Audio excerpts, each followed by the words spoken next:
You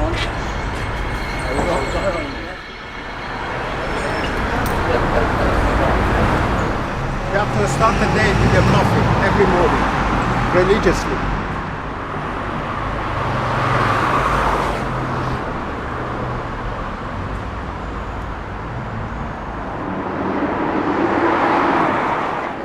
Anyway, I'm working on the phone now. Even if you want, I can pick it up from you. No problem. No, I'm working in King George Square.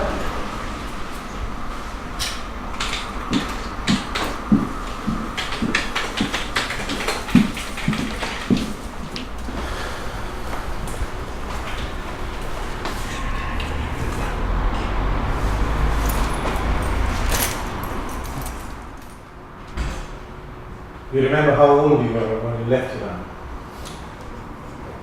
16. What was the last day when you left Iran? The last day? Which one? The day when you left Iran. How was that day? Remember it? I remember it quite clearly. It was 6th of September 1976 when I left. Always remember that day.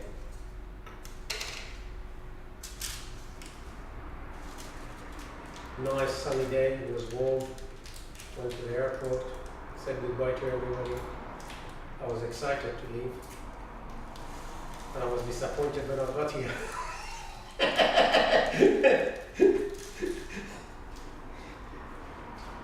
Come here and it was cold. It was raining.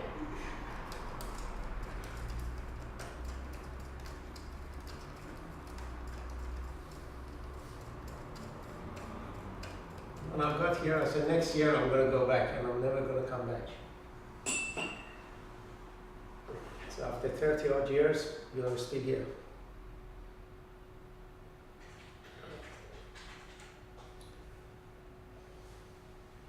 Can you live?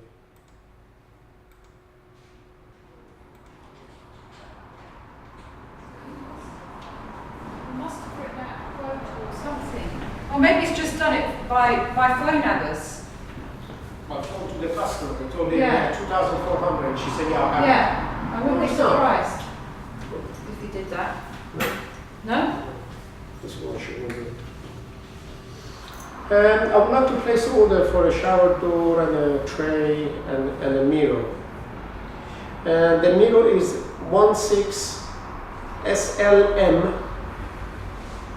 525P.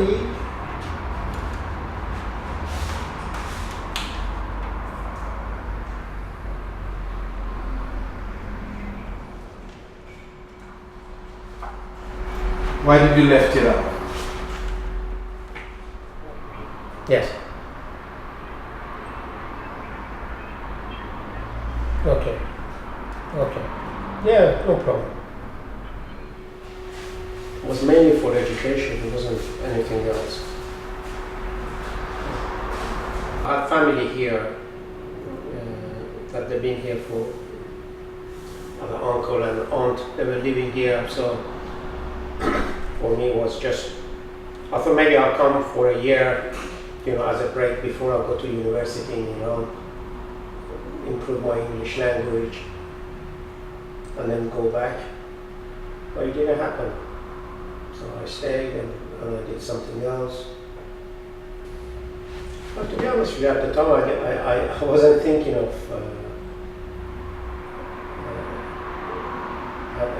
I wanted to go to the Air Force or go to the Navy initially.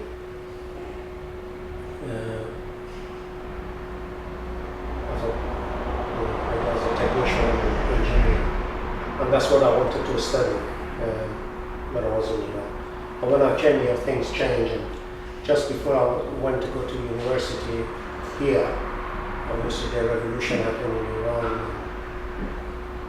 And the whole situation changed for a lot of people who were outside Iran. So obviously because we didn't want to go back, we couldn't go back. So I stayed on and I studied engineering. So I did civil engineering, which was structural engineering. But check everything, make sure everything is working, because I don't want to go backwards and forwards with this one. All right. Thank you. Bye. So, the last screen. No, it's not a question of putting my country down. My country is not any different to any other country in the world. What media tells you is something different to what it actually is. For the people who live there, they seem to be content, and it seems that the system seems to be working for a lot of people. Maybe it doesn't work for a minority of the people, but then again, you get that anywhere in the world. So it's not any difference. Even here, you might agree to the government or what they do. A lot of people, they might not. You know, it's always opposition towards who rules the country and what they do. Because you will not find a situation where everybody is 100% satisfied. I understand in Iran, because of some restriction, maybe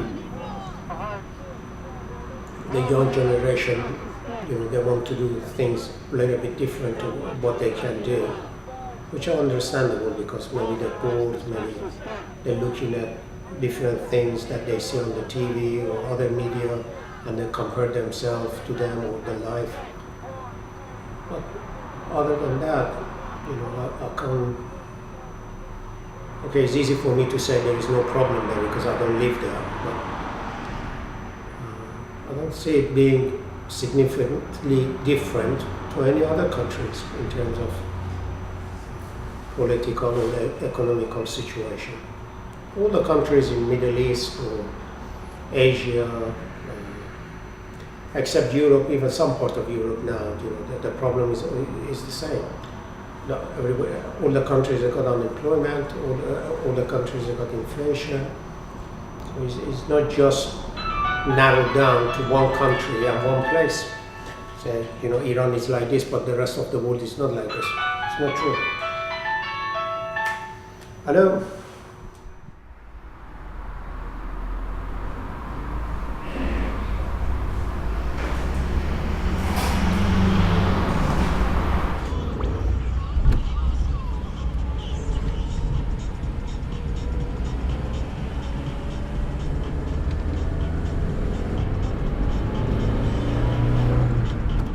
He's even got speed. It's a fast car. Yeah, I have a sister. She lives in America. I'm actually going there for Christmas.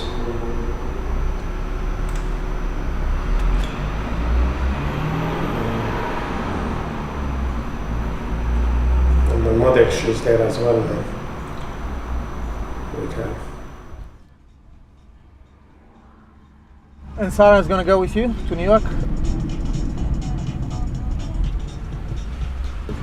Yeah, we're gonna go to New York to stay with my aunt maybe for 4 or 5 days. And then catch a flight from there. And for Christmas we leave. Yeah, because at some point I remember many years ago you were thinking of moving to America. I was, yeah.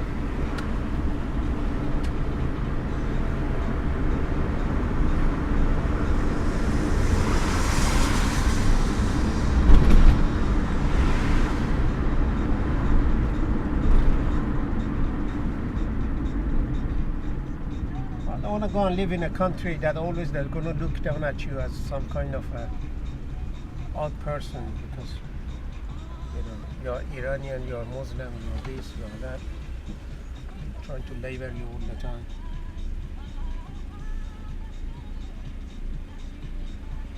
Since this 9/11, everything has changed. So. And I don't go to America a lot, because last time I went, they kept me for nearly 2 hours. Asking me stupid questions and this and that.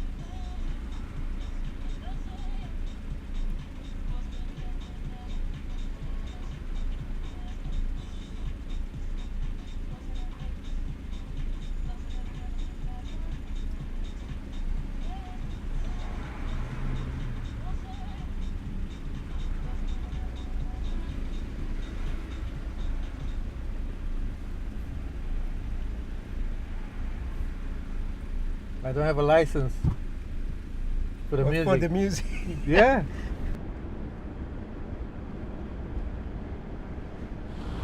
I think the American sanction had the adverse effect, for Americans, because the Iranians, they started to kind of be self-sufficient and start making everything themselves. Before they were relying on imports, but while they had the sanction, they start looking around and said, okay, we can do this ourselves, we can do this other bit ourselves, we can get, and they start producing. This is the property we renovated it last year.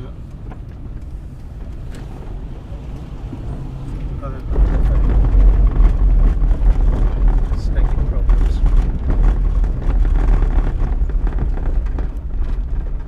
Okay, all right. Yeah, yes. All right, thanks. Bye.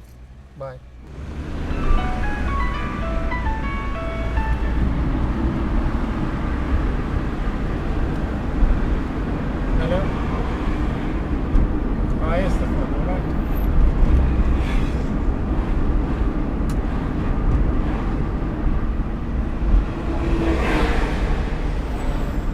I want 3 of these double sockets in that's satin finish, brush finish. Yeah. In black.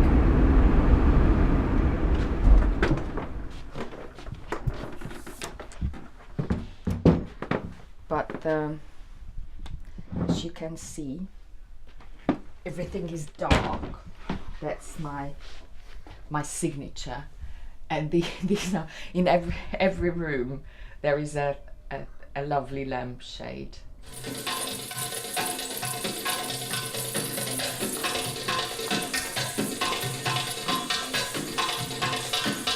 And then I'll show you the lampshade in the bathroom, and I will disappear in the bathroom for 5 minutes.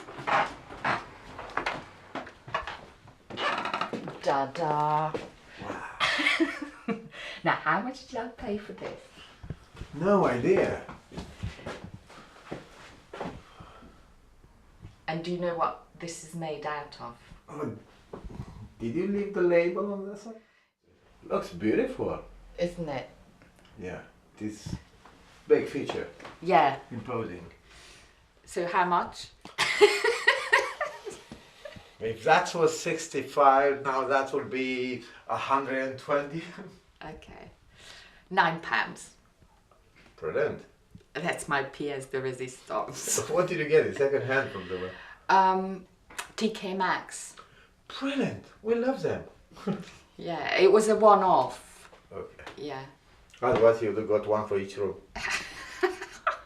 No, I have different shades in each room, but I would probably have gotten one for each member of the family or each friend, or as I do very often with my favorite books, I buy 5 of them and give them out. Okay, so I'll have a quick shower and then I would come back to Brixton. I've got my son here who's not normally here, so I don't know if you want to talk to him. He's very handsome.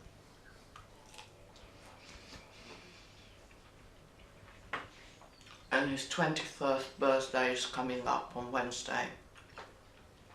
So I might take him to the market and get him something. How many people share the flat? It's just the 2 of us because my son is not normally here, but he's here now. He lives in Brighton.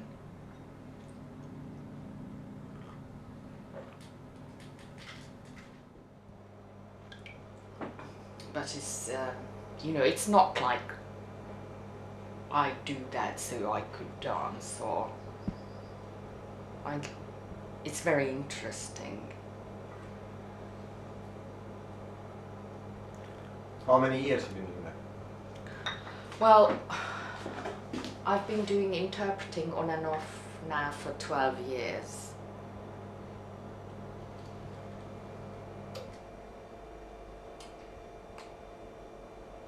But this intensively, the court and police and things, only for 3 years. And I'm not sure whether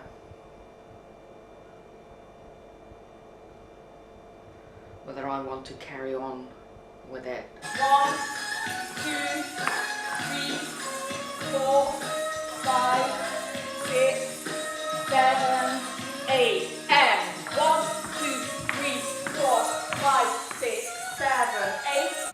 And I think one of the, although, you know, when I first came, I really hated London, I hated England, because it was very hostile. It was very, really hard for me to make a living. It was very hard to relate to people, to study. Everything was very hard, not simply because, you know, I didn't speak English, but also because people made it difficult for me, because a lot of the time I got this attitude that if I aspired to something, even to have a job or go to university, the reaction is like, how you dare to aspire to something like this. You know, at university as well, they said, oh, it's so difficult even for English people to get into university. And I just think, well, so what? So what is the argument here? And a lot of the time the argument was that I shouldn't. And I have to say I got that very much when I was bringing up Zia. That the education system was extremely poor, and when I tried to push for the school to provide better for his educational needs, I was told that I was too ambitious for him. And, you know,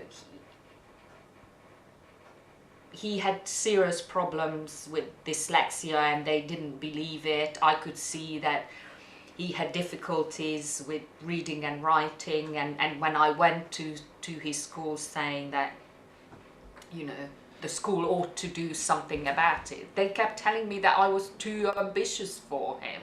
And I just thought, what, too ambitious? Because I want my child to be able to read and write. But to me, it was the same thing all over again what I experienced when I came here as a 22-year-old. You know, I went to very good schools in Hungary, and I was a very good student, and it was for us natural to go to university. Nothing less was expected from us, and I came over to the West to do education over here. And when a university says to me, how you dare, I just think, well, what else would I want to do? And why wouldn't I want to study? And when they kept saying things like, you know, it's even very difficult for an English person, I just think, well, that's their problem. How does that relate to my ambitions or what I should be doing in this country?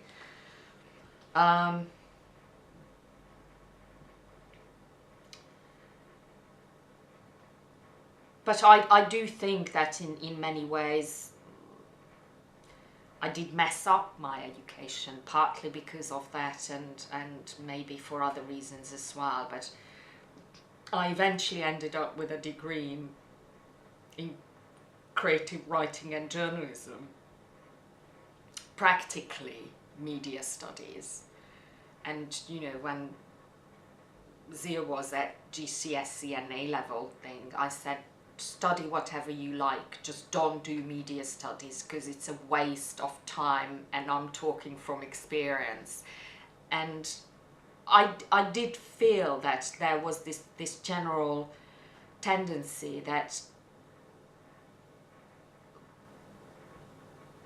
these were the only things we were allowed to study, the things that were absolutely useless.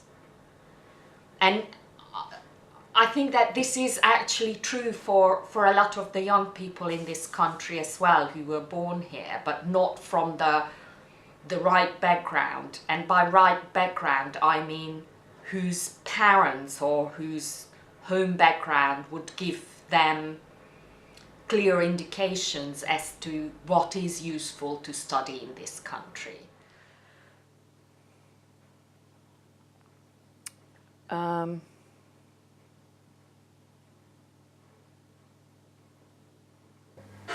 Change, little loop back, big loop, little loop, big loop, little loop.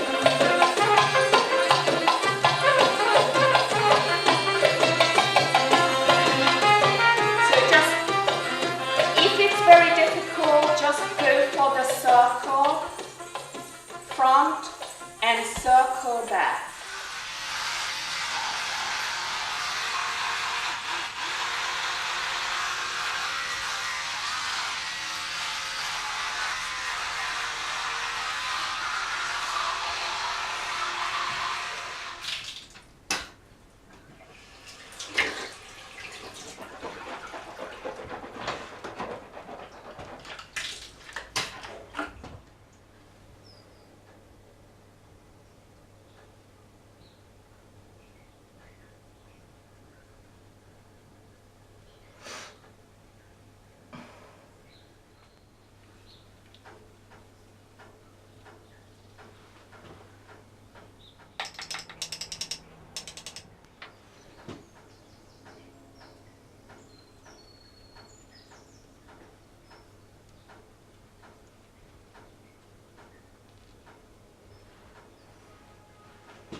I'm gonna put my suit on. What are you looking for? Oyster card. I can't remember where I put it. Oh, I had this jacket on. Yes, it's not in here. Oh dear. And that's me and my best mate in my parents' house in Hungary.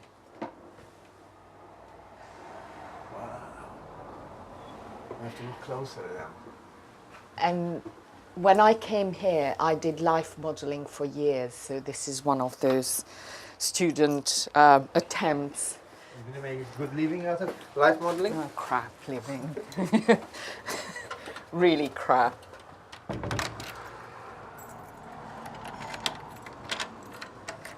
But you don't have to speak English for it.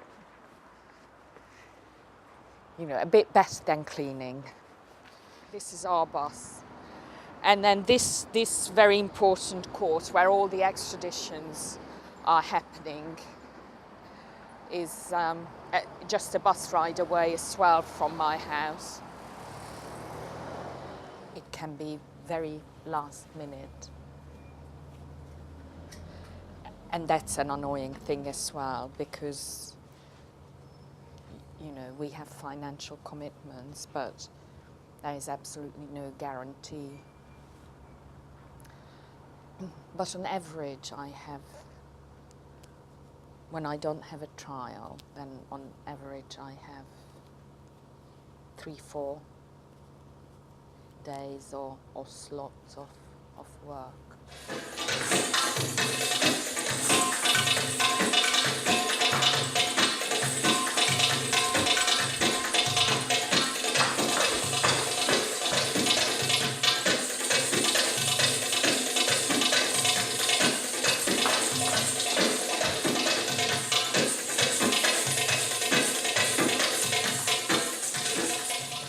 Enough routines. You have to have at least 3, 4, 5 dances before you say you ready. Actually, We will. The amount of a final cut. Don't like if you see it, can you call me and tell me how much it is? Brixton Market now organises Saturday mornings where you can do little artistic things. So we're going to do that as well, just as a practice thing. And I'm in the process of organising that. Maybe after lunch, after I'm finished at court, we could come back and go down with my son to the market, and I'll show you that bit where on Saturdays there are all this. It's fun, and it's very local, very Brixton. Hello.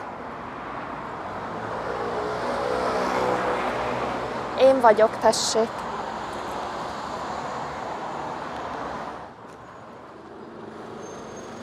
Jó, hogy hívják? Hegedűs István?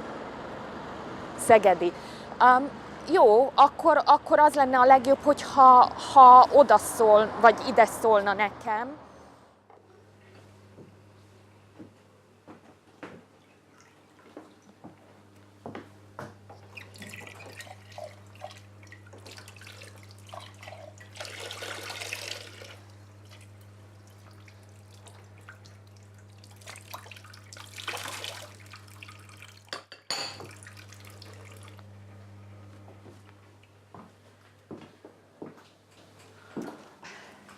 So I came in 83 on the 14th of July.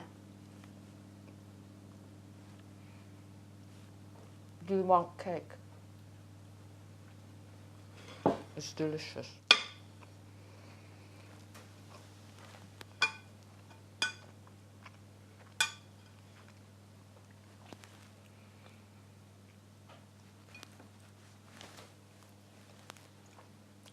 And I stayed in Britain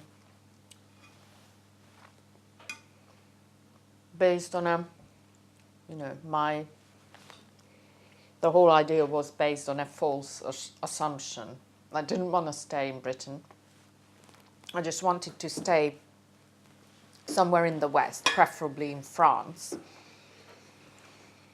And I thought that if I got married in Britain, then I would get a British passport and I could go and study in France.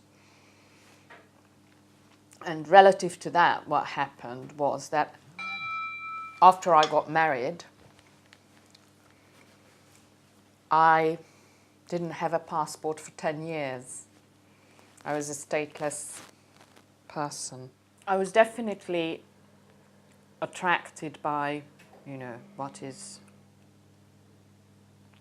what was a lot more permissive society in the sense of, you could say what you thought and loads of people thought loads of different things, and you could see all these radical movements, and I just thought that was very, very interesting and very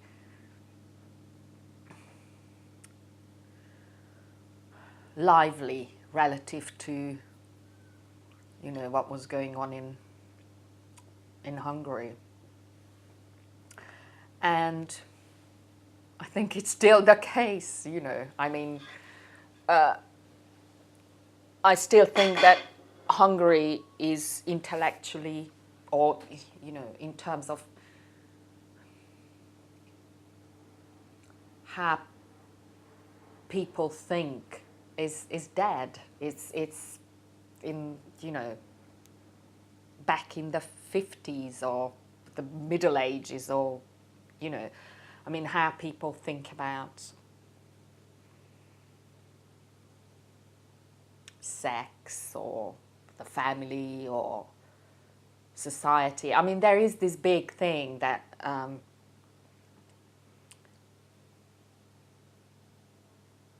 which is supposed to be a new thing, that capitalism works. I don't believe in it at the first place. I never have believed in that.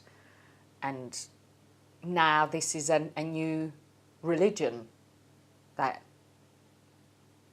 whoever doesn't believe in that is an idiot in Eastern Europe. And I think it's totally wrong, and it's totally, you know, I think that, for example, Hungary's intellectual life could really well do with people who had a more critical perspective on the system. And I think that's really lacking.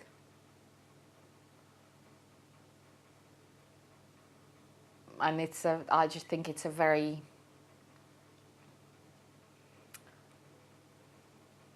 narrow and stifling culture, which was then. And I think that was one of the things I wanted to leave. People are extremely bigoted, very racist, homophobic. Sorry. Looks like the bank. Hello? Hello, yes? Hi, can I speak to Eva? Speaking. Hi, Eva. It's James Atson calling from Vodafone. How are you doing today? I'm doing all right. But I've never been to the men's, but I think it's exactly the same.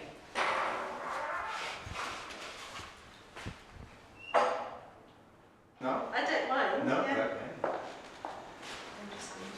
So how long you in this class? For how many years? I think 2 years, on and off. Not all the time, but on and off.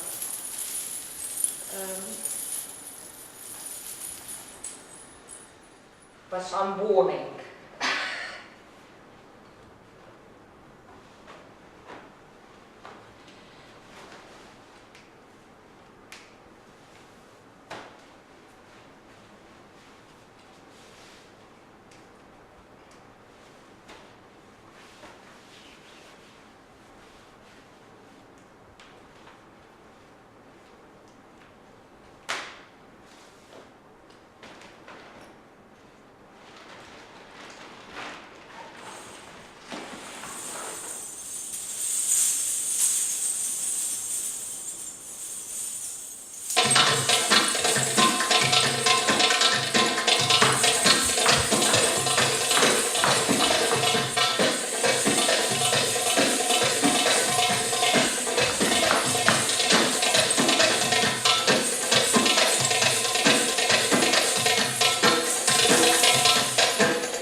So we were arrested. And from that time on, I knew exactly that my career as a filmmaker in Czechoslovakia finished. It was in the middle of rubbish bin strike. So whole Leicester Square was full of rats and full of black bags, full of rubbish. I found everything dirty. It's too big, so many people. It was very alien. In 1974, I just came out of the National Service, Army Service, and I got a job working in the film studio Zlín, Gottwaldov at that time, which is specializing for films for children. And so we made a film there. I fell in love with a girl. We finished the film, and went to celebrate the film. We went to a special place which is called Hostín, which is a fair, a religious fair. And some friends came with us, and they were puppeteers. We had quite a lot of beer there, and there was something like 10,000 people. And the puppets suddenly became crazy. And they started to play a sort of game act for the people there, saying things like Russians should go home, and they shouldn't occupy Czechoslovakia at that time, and things like that. And stupid us, we didn't realize that it was on 18th of August, 1974. Just few days of anniversary of Russian occupation. Suddenly, They were swarming at us, police. And we ran away, but we couldn't escape. So we were arrested. I spent a month in prison before the trial. And it was one of the most important time of my life, because I'm at the other side, and I realized that my life had to take a different direction. There was a court. I was very lucky because the friend who was with me in arrested was a long-time dissident, and he was in prison several times. So in the car, when we were handcuffed together, but we were sitting next to each other, handcuffed like that. My right hand handcuffed to his left hand. So we were very close. And he told me, Ivan, whatever will happen, don't admit anything. Once you admit something, that's it. I came out of it comparatively lightly. I was sentenced for 3 years. My girlfriend went to prison, of course. I was forbidden to go back. I had to sign each day at the police. I was forbidden to work in culture, which I knew that probably that happened. So I was lucky to get a job, which was probably the best job I ever did. It was a job of a night watchman. It was a sort of 5-meter fence all around, and I got a dog, a governmental dog, and she loved me. I mean, it was the best relationship I ever had, and she was the only woman who loved me, I think. Me being a night watchman, I was suddenly considered to be a working class. So I could, and because there was an amnesty in 2 years' time, I think it was the amnesty to 30th anniversary of liberation of Czechoslovakia by Great Soviet Army from the Nazi occupation, or whatever it's called. So I was clean, so-called. I mean, of course I wasn't clean politically, but officially I was. So I could actually ask for a passport and travel. And because I had some relatives in England, and I knew that in Czechoslovakia I wouldn't touch the film. And the only thing I wanted to do was filming. And the government decided, how cleverly of them, it was much easier if they get rid of dissidents.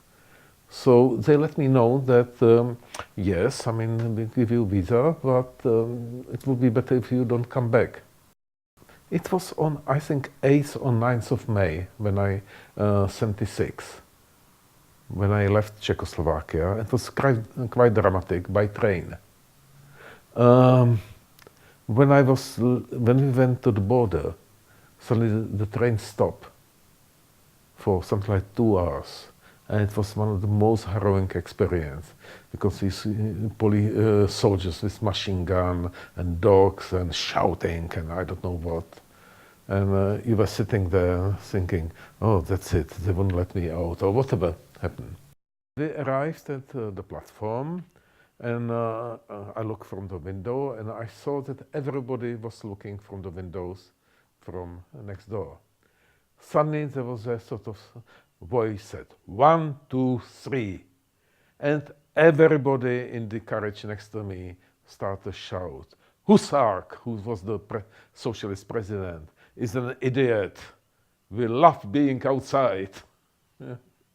So that's how I arrived to the Golden West, in inverted commas. It wasn't so golden, but I felt very free. Suddenly Granada said, Ivan Biel would like to make a film for us. I was lucky because one of my films, student films, were shown here in Britain and on World in Action. So they felt obliged to somehow give me a job. My best film which I made, or the film which I really think I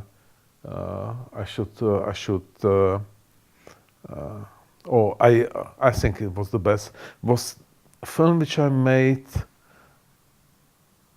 I can't remember exactly when, but it was for the 10th anniversary of Palach. It was for World in Action. Because it was creatively the most demanding film. And in 2004, or something like that, because my personal life went through some changes, I decided to change the scene. And I didn't make a film for a long time, and I felt that I have to somehow refresh. So I went back to Czechoslovakia, where I can't say it was the most satisfying experience, but creatively it was the best thing I could do. I think that maybe because the world was divided between East and West, but the rules and the borders were given there, and everybody knew where they stand. And I think Brezhnev didn't behave like Khrushchev. There were not real danger of a nuclear war suddenly spring out. I think West was very happy with the borders, and East was very happy with the borders. Only us poor souls were not very happy with it. You had problems all over planet, which are not solved, and there's no solution. Nobody has a solution at the moment. Middle East is in the same problem. Has the same problem as it was before. Problem of nuclear war, maybe not between superpowers, but some terrorist organization blowing up something, which can happen very easily. So I don't think it's a safer place. It's more open place, which is a different thing, and it's of course much better. Because people can talk about the problems much easier, which is as important as safety. So I spent 27, 28 years here. But who am I? என்னுடைய இடம் கிளிநொச்சி ஸ்ரீலங்காவில் இருக்குது. அது வந்து தமிழ் பிரதேசத்துக்கு இருக்குது. நாங்கள் அதில் கிளிநொச்சியில் நான் பிறந்ததிலிருந்து வாழ்ந்து வந்தேன். நான் கடைசி 30 வருடமாக அங்கே போராட்டம் நடந்து கொண்டு இருந்தது. Can I speak? Yes, please.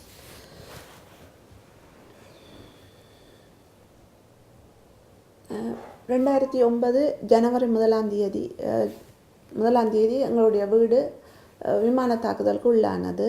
அந்த வேளையில் வந்து நல்ல நேரமாக என்னவோ தெரியாது, பிள்ளைகளும் அம்மாவும் அந்த இடத்த இருக்கல.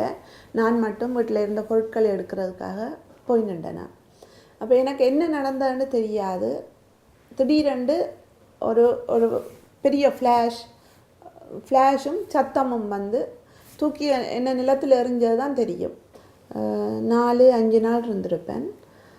அதுக்கு பிறகு அங்கேருந்து விசுவமடுக்கு போய் விசுவமடுவிலேருந்து இப்போ அந்த ஜனவரி 1, 2009 இருந்து நாங்கள் ஓடத் தொடங்கினாங்க. கடைசி ஒரு இதில் வந்து நாங்கள் முக்கியமாக பிள்ளைகளை காப்பாற்றுறதுக்காகத்தான் அந்த ஒவ்வொரு இடமாக ஓடி பங்கர்கள் ஒரு பங்கரில் இருந்து மற்ற பங்கருக்கு மாறி ஒரு இடத்த இருந்து கொண்டு அடுத்த பங்கரை தோண்டிட்டு தான் அந்த பிள்ளைகளை ஓடி வருவினேன். அப்போ அன்றைக்கு வந்து ஷெல்வீட்டு கூடுதலாக இருக்குன்னு எங்களுக்கு பக்கத்தில் இருந்த ஒரு அம்மா தன்னுடைய பிள்ளைகளையும் கொண்டு எங்களுடைய பங்கரில் வந்து இருக்கிறா. அப்போ நாங்கள் 24 ஹவர்ஸும் வந்து பங்கருக்குள்ளே தான். அப்போ வெளியில் போகிறதுண்டா ஒன்று குளிக்க போகணும், இல்லாட்டி டாய்லெட் அதளவுக்கு போகிறேன்டா பங்கரை விட்டு வெளியில் போவோம், இல்லாட்டி மற்ற டைம் முழுக்க பங்கருக்குள்ளே இருப்போம். இப்போ அவையும் வந்து பங்கருக்கு இருக்க என்னுடைய பிள்ளைகளும் அந்த பிள்ளைகளோட விளையாடி கொண்டிருக்கிறேன். அதில் ஒரு பிள்ளை 1.5 years old baby and other one is 8 years old girl. அவ வந்து இவையோட விளையாடி கொண்டிருக்கிறேன், என்னுடைய பிள்ளைகளோட விளையாடி கொண்டிருக்கிறேன். விளையாடி கொண்டிருக்க அந்த மல்டி பேரல்ன்னு உங்களுக்கு தெரியுமா தெரியாது, 40 ஒரு தரம் ஷெல் போட்டால் 40 ஷெல்ஸ் வந்து ஒரு ஐடியாக வரும். அப்போ அந்த ஷெல் ஒன்று வந்து எங்களோட பங்கர்ந்த வாசல் கடலை நோக்கி இருந்தது. அந்த பக்கம் வந்து விழுந்து அந்த ஷெல் பீசஸ் வந்து பங்கர் வாசலால் வந்து அந்த 1.5 years old பேபி வந்து அம்மா அந்த மடியில் வந்து இருந்து விளையாடி கொண்டிருக்கிறா. மற்ற கேர்ள் அம்மாவுக்கு பக்கத்தில் இருக்கிறா. அதுக்கு அடுத்தது பங்கர் வாசல் என்ட்ரன்ஸில் வந்து என்னுடைய அம்மா இருக்கிறா. இப்போ காயமன்னு சொல்லி சொன்னோடனே அவன் சொன்னான், அக்கா என்ன பிள்ளையை பாருங்க. அப்போ பிள்ளை மடியில் இருந்த பிள்ளையை பார்க்க பிள்ளை அப்படியே கண் மூடிக்கொண்டு போகுது. பிள்ளை இறந்து கொண்டு இருக்கிறா. கண்ணுக்கு முன்னாலேயே அந்த பிள்ளை இறந்தோன்னு இருக்கிறா. மற்ற கேர்ள் வந்து மயக்கமாயிட்டா. அப்போ உடனே வந்து அவ 2 பேரையும் வந்து அந்த தற்காலிகமாக டெம்பரரி ஹாஸ்பிட்டல் இருந்தது, அதுக்கு கொண்டு போய் பிறகு 2 பேரும் இறந்துட்டினேன்னு சொல்லி ஆரம்பத்தில் வந்து பிள்ளைகளுக்கும் எங்களுக்கு உரிய உணவு ஓரளவுக்கு கிடைச்சி கொண்டு வந்தது. ஏனெண்டா வீட்டில் கையிருப்பில் அரிசி மற்ற உணவுப் பொருட்கள் இருந்தது.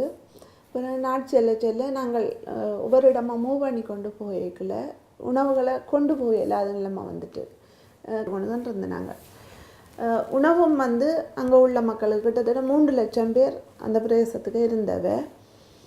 எந்த உணவுப் பொருட்களும் வந்து கிடைக்கல. செஞ்சில் வச்சாங்க உணவுப் பொருட்கள் கொண்டு வந்தது. தரவழிப்பாதையால் கொண்டு வரையில் கப்பல் மூலம்தான் கொண்டு வந்தது. உணவும் மருந்தும் வந்து சரியான கஷ்டமாக இருந்தது. மருந்து பொருட்களும் கிடைக்கல. காயமடைஞ்சாக்களுக்கு வந்து மருத்துவ வசதி இந்த கட்டுற பேண்டேஜ் துணி கூடி இல்லாமல் தங்கள்கிட்ட இருந்த உடுப்புகளால் தான் வெட்டி கிழித்து பேண்டேஜ் பண்ணி கொண்டு இருந்த மக்கள். காயக்காரரை வந்து அங்கேருந்து கப்பல் மூலம் ஏற்றி அனுப்புகிற ஒழுங்கு தான் இருந்தது. கப்பல் வர்ற நாள் அந்த காயமடைஞ்சாக்கள் ஏற்றுற கப்பல் வர்ற நாள்லேயும் வந்து ஷெல்வீச்சுகள் வந்து கூடுதலாக. மற்ற வந்து காயமடைஞ்ச மக்கள் உணவு நீர் இல்லாமல் இறக்குற தன்மை அங்கே கூடுதலாக இருந்தது. மற்றது வேறு ஏதாவது சாப்பிடுவோம் என்றாலும் அங்கே ஒன்றும் கிடைக்கக்கூடிய மாதிரி இல்லை. நாங்கள் போயிருந்தது கடற்கரை பிரதேசம். அங்கே வந்து கூடுதலாக நின்றா ஒரு மரம் முள்ளு மரம் மட்டும் நிற்கும். அந்த இலையத்தான் கூடுதலாக பிள்ளைகளுக்கு எடுத்து வர மாதிரி செய்துட்டு ரைஸோடு கொடுத்தோம். நாங்கள் கடைசி நாங்கள் முள்ளிவாய்க்காலில் இருக்கேக்க கடைசி நேரம் எந்த உணவும் கிடைக்கல. பிள்ளைகள் வந்து பசியில் நான் முழுசாக கேட்க மாட்டேன். சின்ன மகள் என்ன செய்வாண்டா, அம்மா ஏனா என்று தான் கேட்பா. அப்படின்னா ஏதாவது சாப்பிட இருக்கான்னு சொல்லி கேட்குறது. அப்போ உணவு ஒன்றும் கொடுக்க இல்லாமல் போயிட்டோன்னே நாங்கள் தற்கொலை செய்து குடும்பத்தோட காயப்பட்ட ஷெல் விழுந்து இதண்டா ஒரு ஆள் தப்பி ஒரு ஆள் செத்துரும், இல்லாட்டி காயப்பட்டுருவோம்.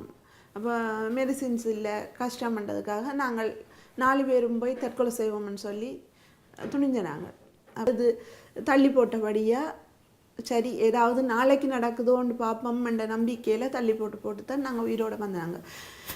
அங்கே இருந்த மக்கள் அவ்வளோ பேரும் நம்பினவே கடைசி வரைக்கும் உலகம் பார்த்து கொண்டிருக்காது, நாங்கள் சாகிறது ஏதாவது நடக்கும், யாராவது வந்து காப்பாற்றுவினேன், இவ்வளோ தொகையாக மக்கள் சாகிறத கடைசி வரைக்கும் ஒருத்தரும் பார்க்காயினே மட்டும் நம்பினவை. அந்த நம்பிக்கை முழுக்க பொய் ஆயிட்டு கடைசி வலிக்கிட்டு வாரம் எல்லா மக்களும் வந்து முல்லைத்தீவை நோக்கி போயிடும். என்னோட சுற்றி வேற ஆமி வந்துட்டுது, வேறு வழி இல்லை, எல்லா பக்கத்தாலும் சூடு வந்தோன்னு இருக்குது. அப்போ நாங்கள் ஓடுவோம்னு சொல்லி பிள்ளைகளையும் கொண்டு ஓடி வார பாதையெல்லாம் பாடிஸ், எல்லா இடமும் பாடிஸ், டெட் பாடிஸ் மணக்குதுன்னு திரும்பி பார்த்தோம்னா ஒரு பக்கம் பாடி இருக்கும், ஒன்று மூடி இருக்கும், இல்லாட்டி வெஹிக்கிளுக்குள்ளே இருக்கும். நாட்கள் வந்து ஒலிம்பிக் காயப்பட்ட ஆக்களும் வந்து கொண்டிருக்கிறேன்.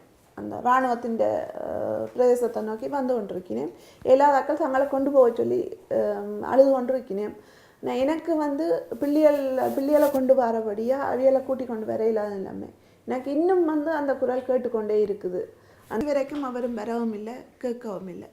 அந்த இதோட நாங்கள் முல்லைத்தீவுக்கு வந்த நாங்கள் ஒரு ஆள் வந்து கேட்டவர் ஏன் இருக்கிறீங்கன்னா மாவீர குடும்பம்னா சரி நீங்கள் போங்கோண்டு எங்களையும் அந்த பஸ்ஸில் ஏற்றி இந்த தடுப்பு முகாம் போதுன்றது தெரியாமலே அந்த முகாமுக்குள்ளே இருந்தேன்.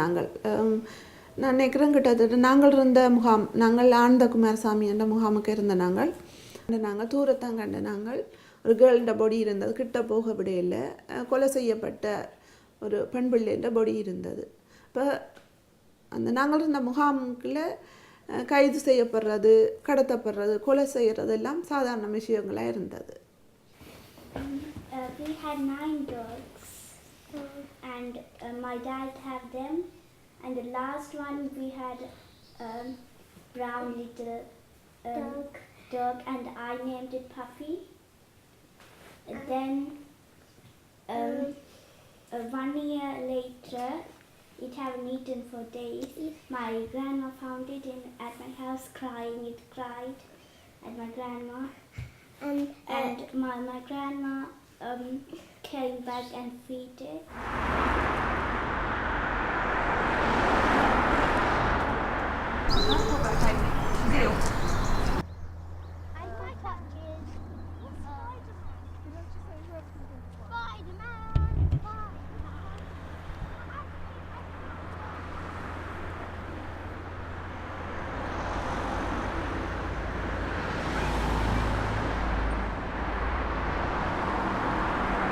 I was born in Algeria. My father, as you know, was a royalist, and he belonged to l'Action Française, which was a very right-wing newspaper.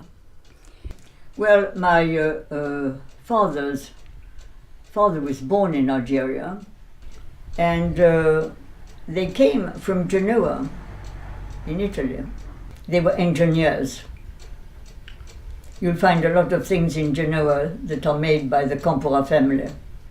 Then, as I told you, my father eventually inherited my grandfather's mill, and he developed it beautifully and made a lovely big mill.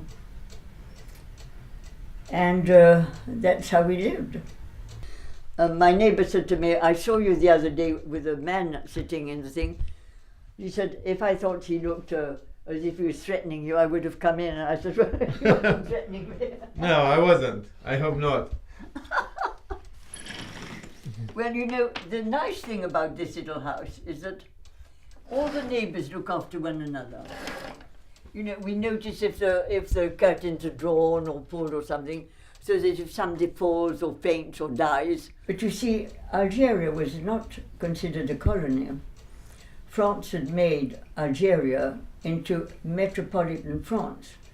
It had 3 departments that belonged to France, 91, 92, 93, Oran, Alger and Constantine. And the Arabs were given the same rights as any Frenchman, completely, every right. Because before the war, an Arab could go and join the army as an officer. They could be trained as an officer, but they couldn't get beyond the rank of major. But since the war, they were allowed to be exactly like a French-born person. After the war, I got married to one of the men I was engaged to, because I was engaged to 3. But, it was a war. I fall in love by contagion. So if somebody was in love with me, I thought I was in love with them. Anyway, it's a war, and if it was somebody in the infantry, you didn't want to say you're not going to marry them in case they sort of get killed or something awful. So anyway, I married the Englishman, and who was a very funny man.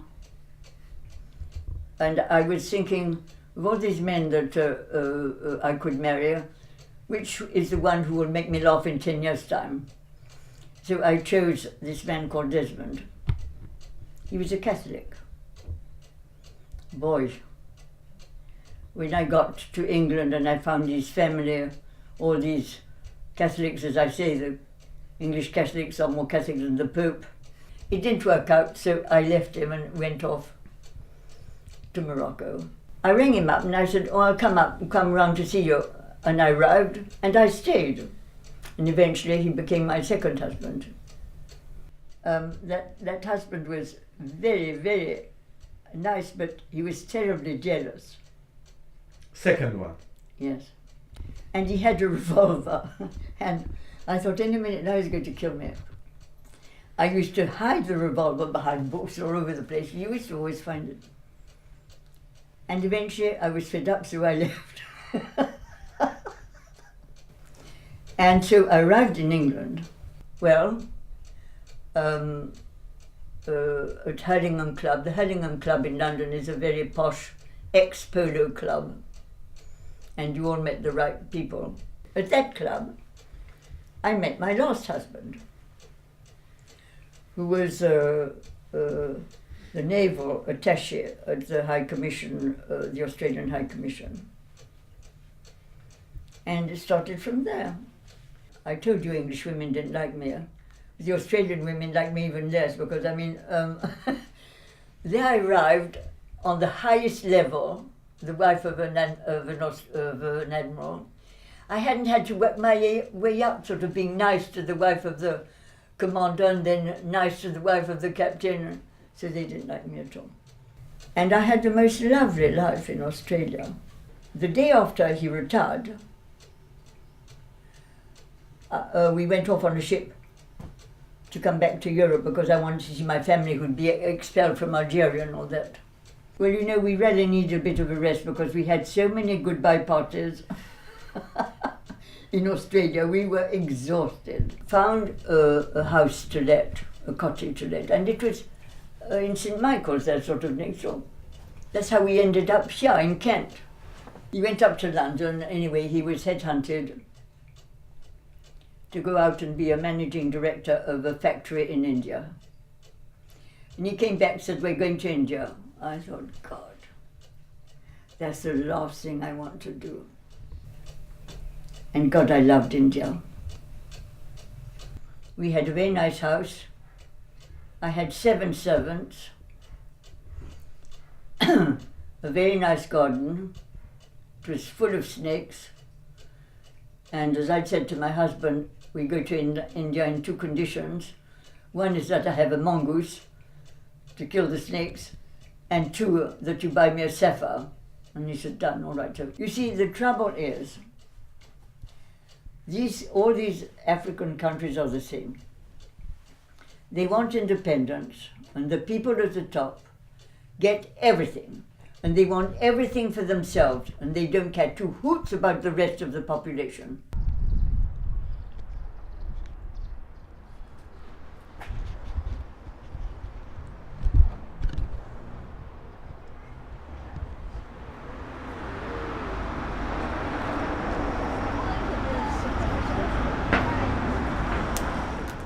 A couple who were in Wolfenstall, they were from Austria, and they took a picture of that. And a policeman happened to be around, so he came and stopped them. And I think he took the film. He took their film, asked them to, I think, to delete it. So journalists and photographers in London subsequently heard of the story. And it was in the garden, actually, in the National Garden. And so they all came here and started taking pictures of this station there, and then go and get the merguez from the other side, and then we go back to the house and I start cooking, because I've got a few people coming. Yeah, not till 6 though, is it? But I'm going to go down to the supermarket, get a few things, so I'll see you at home, and I've got to go back out again. Why? We have to go and get some compost.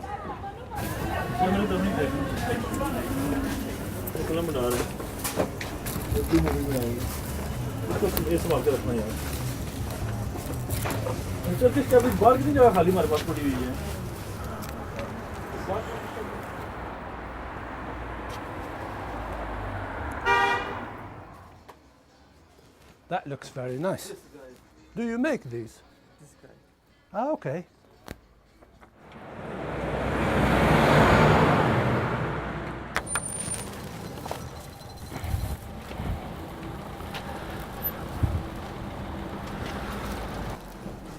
How long you lived here?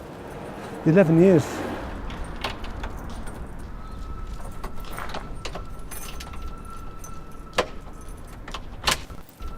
Two brothers and a sister. In Algeria, yeah.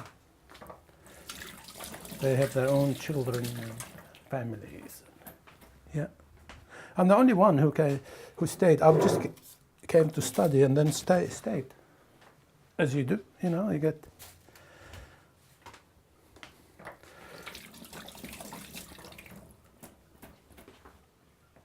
you get to know the community and you start to like the. I hated it at the beginning. It was really difficult because you don't know anyone. My English was zero. It took me about 3 months before I could communicate with people. It was very hard, and it was so cold. You know, snow up to here. We haven't.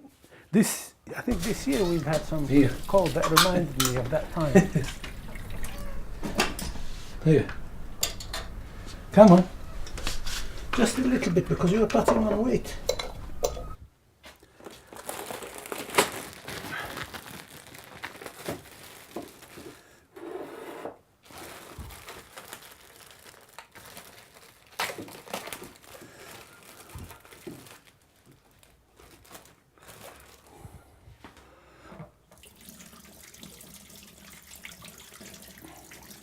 But you still go sometime home, no? Oh yeah. I spent 2000 a year from 2005 to 2006. I was working there on a project project with the American Bar Association. That was after I took a year sabbatical from Amnesty and went and did that. Yeah, it was. It was actually quite strange because without realizing, getting back there,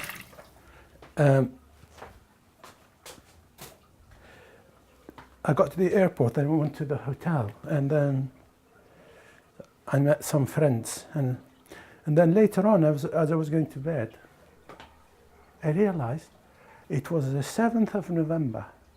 That day was the 7th of November.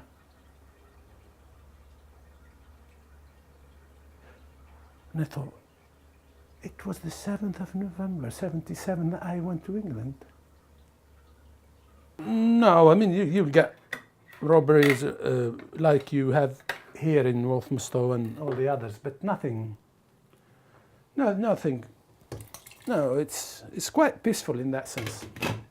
I think what the problem with the security used to be, where they had the armed groups, you know, so you drive from one city to another, and then you could be stopped anywhere, and a lot of people got killed and all that. That was the main problem, but I think that's more or less settled now. It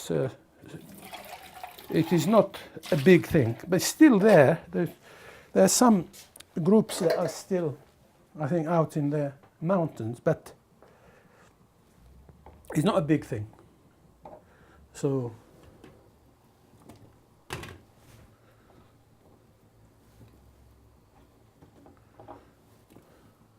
what the group belongs to? I mean, which is different fraction, army fraction? It's called religious armed groups. They used to, but this president in 2004 when he became president, no, 2000 I think, yeah. He basically negotiated peace with them and with most of them, and made a deal that you come down from the mountain and we'll give you your jobs back. We give you compensation for your salaries and all that stuff. He made a deal, and that led to some, reduced the killings and. But I think there is one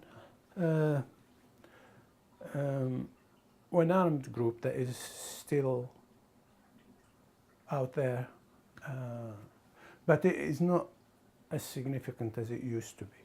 So it's much safer now. But it's considered like a county, like here. Like a county. It's got its own, administratively, it's got its own boss. It's one of 40 administrative districts in the whole of Algiers. Maybe 40 or 50 administrative districts, the way it's divided. So it's this my city is one of them, but it's got to be also lots of villages around. It's very agricultural, and as I said earlier, you know, there is hardship. When I was in Algeria, in the 70s, it was those were the years of hope. So, you know, there was significant economic growth. No one was unemployed. There was huge programs of social housing, schools, education. So the whole country was functioning in an extremely positive and hopeful manner. But I think with the of course, the Algerian economy is mainly based on oil and gas, particularly gas. So that's the engine that ran the whole economy. So in the mid-80s, when oil prices went down, and gas, and that immediately affected the economic programs of the country, and also the government at the time started to privatize what was government-owned economic sectors. So that meant, because in the public sector, the aim of it from the beginning was to actually create jobs for people. It was not a market-orientated economy. It was more about employing people, and it was mainly the service industries. But it was going on the back of the oil and gas, and as a result of the falling oil and gas prices in the world market, that led to, you know, an increase in employment, and of course the demographic explosion. It's frightening. You know, Algeria is about 36 million now. I think when I left in the 70s, I think it was around maybe 20. It's a huge, less than 20 it was. It's now 30 or 40 million. It's a huge explosion, demographic explosion. So all those elements have led to, and that's what led to the civil war, the explosion, the civil war in the 90s, where basically the central authority was unable to cope. And also the other thing I noticed when I forgot to mention when I went back to Algeria was, the people become more religious. In my youth, okay, you are a Muslim, but you were not really pushed to pray every day and do all the things, the routines you're supposed to do every day. But when I went back in 2006, I noticed that mosques were full, absolutely full. They overflow into the streets on Friday. On a Friday, everything closes in the morning. So Algiers become like a ghost town, except the spots where there are mosques. People sitting in the streets, listening to the sermon, the imam giving speech on things, and then they stand up and pray. It's overflowing into the streets. The mosques were not big enough, so I wondered, what. In the old days, you can pray at home or in your garden, wherever you happen to be. It doesn't have to be, but there was this. I noticed this pressure that you had to go to the mosque on a Friday, and that, so therefore the mosques can't cope with it anymore. I don't know if it's still the same. No, I haven't been since 2006. After that. Why is that, you think? As I said, I think the wave of, people turning to religion in the Middle East and North Africa, this began back in the 70s, but now, it reached, it's become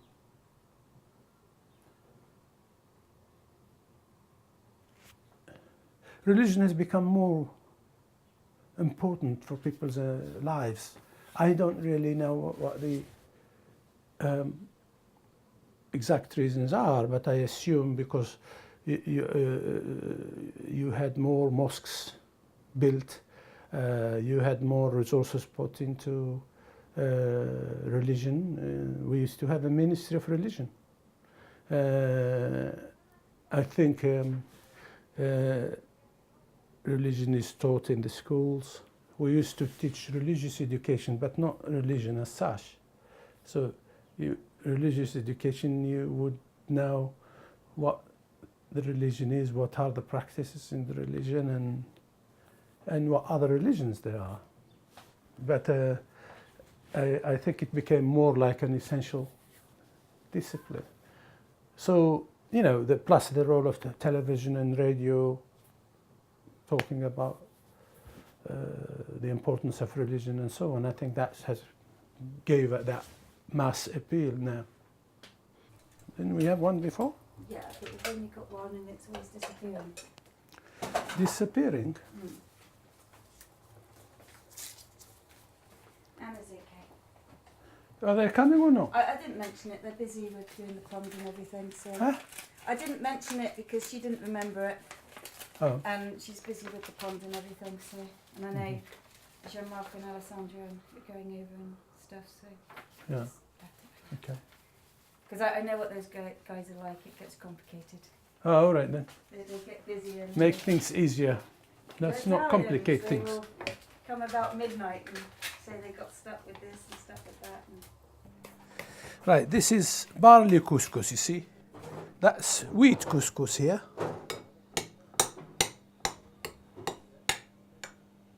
What's the difference? Well, this is from wheat and this is from barley. And as a whole, this is easily digestible, the barley one. Yeah.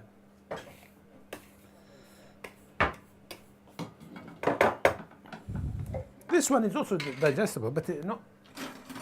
This is.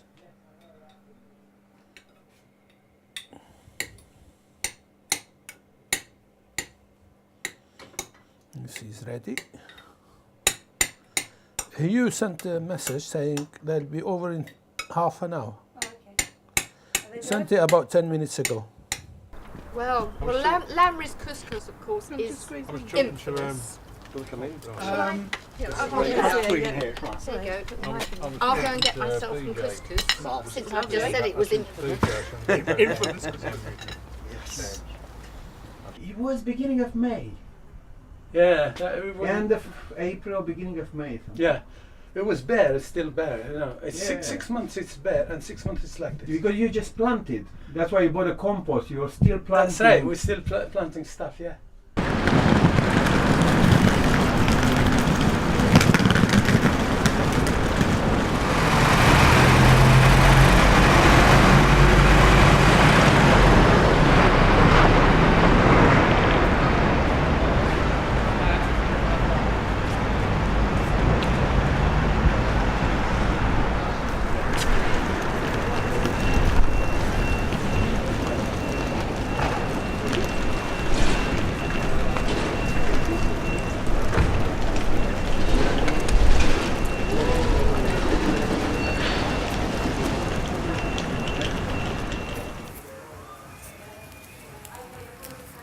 You don't want coffee, no?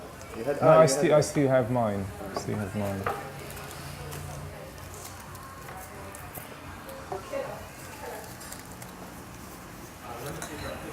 Yeah.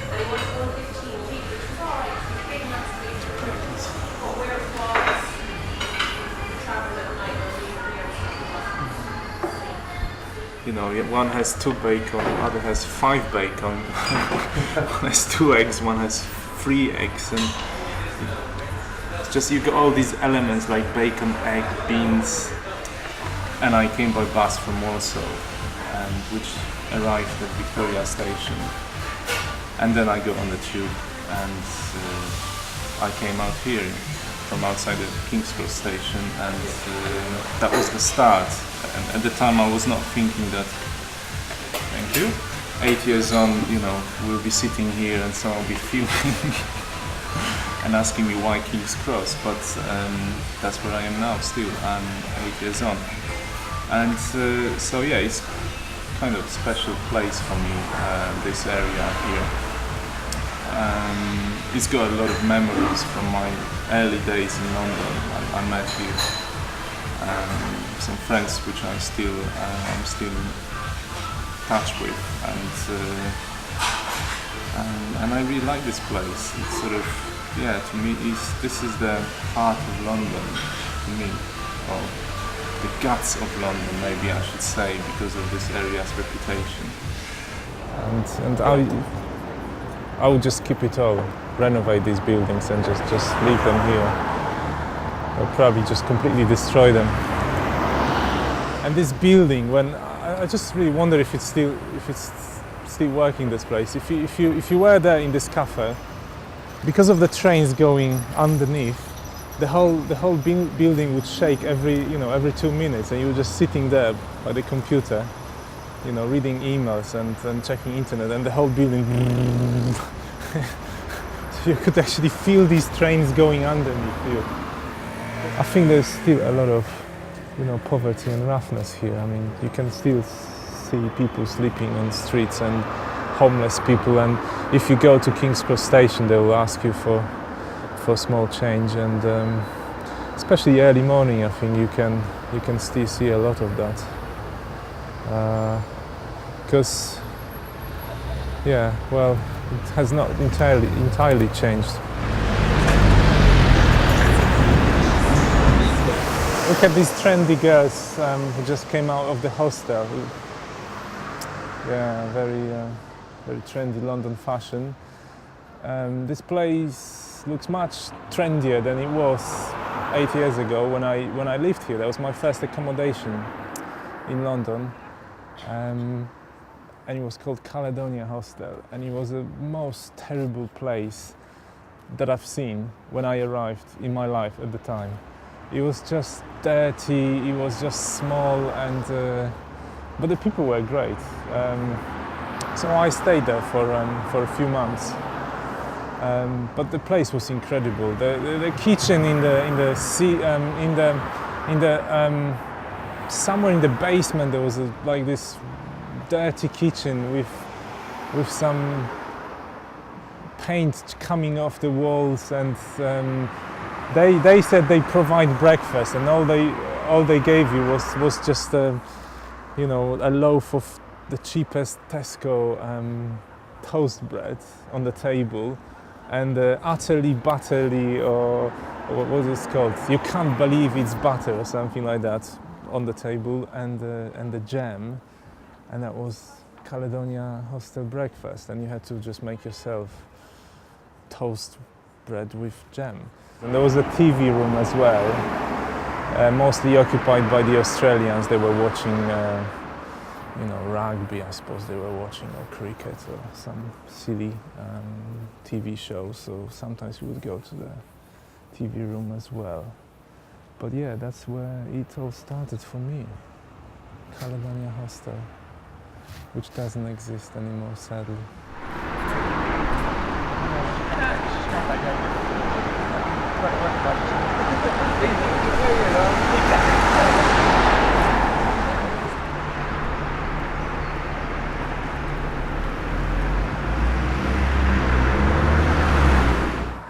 I like that part. This is what I like about London, actually, this sort of architecture that I think in Poland, in Warsaw, everything seems to be more square. We have, this sort of it's this communist heritage of, you know, blocks of flats, and they're just very boring. So huge parts of the town are just blocks of flats, and it's very square. Whereas I like this architecture like we see here. It's just more interesting with little chimneys, like the tower in King's Cross, all these things. So, I mean, it could be quite boring here too when you go, you know, to places like you have these typical Victorian terraced houses. You know, that can be very boring as well, because it's just identical and it stretches on and on and on for, you know, the whole neighborhoods are like that. But places like here, like in King's Cross with the canal, and this is really what I like. And another fantastic thing, you have these boats here, and people living on these boats. And actually, I had this idea once. I want to do a project. I like to photograph these people. Not here maybe, but in Tottenham. It's the same canal. I think it's the same. It must be parts of also part of the Regent's Canal. In Tottenham Marshes, where they have this whole little town of boats, like they all gathered about, I don't know, 2 kilometers or more, just one boat after another, and they just, I think they mainly use them for living. It's not that they you know, they sail these boats, they just live there. It starts where? Well, far in East London somewhere, and then you can go as long as Little Venice. That's still Regent's Canal, or maybe even further than Little Venice. I'm not sure, but it's just that, you know, it connects east with, you know, this sort of rough East London with far in, well, with Little Venice in West London, and it changes the. And the views really change, and what's around the canal changes as you go from the east to the west, and you can see all this different variety of London.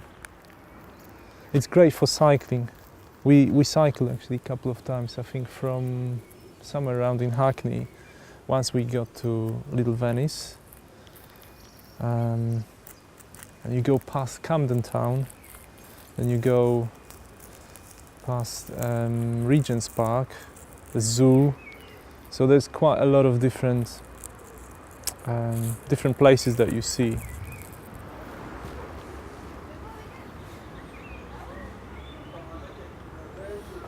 Shall we go?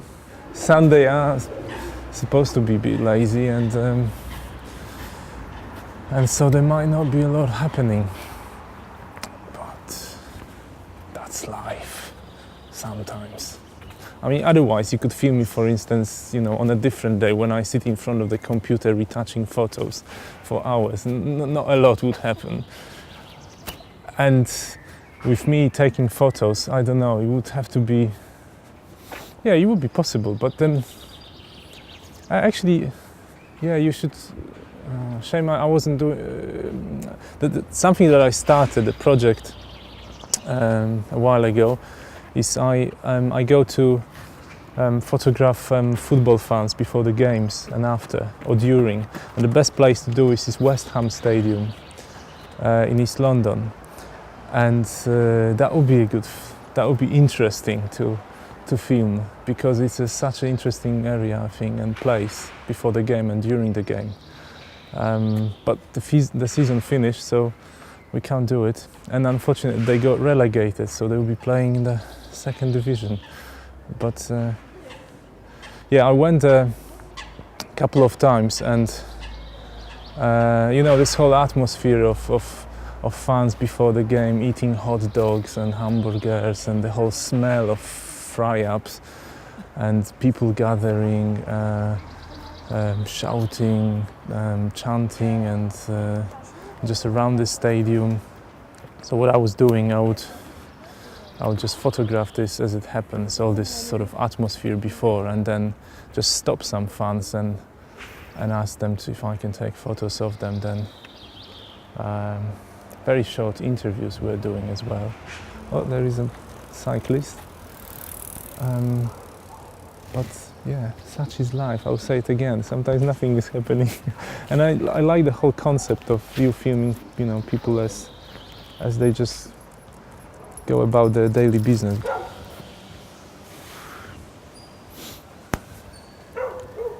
At West Ham, they have this beautiful custom when they, because all football fans, they have their own chants, they have their own songs, and West Ham is this beautiful song. It's called "Forever Blowing Bubbles," and it's just beautiful. It's so Czech actually in a sense, because the song is about we forever blowing bubbles. It's you're trying to get there. You have some dreams, but you fail, I think. And they sing this during the game, and then after the game they go to the pub. They have this local pub just around the corner from the stadium, and they all go. Well, not all of them, because the whole stadium wouldn't fit in one pub, but a lot of them go to that pub and they stay outside as well because they can't get in, and they sing "Forever Blowing Bubbles," and they actually blow bubbles as they do it, and then they start drinking. Yeah, it's a nice tradition.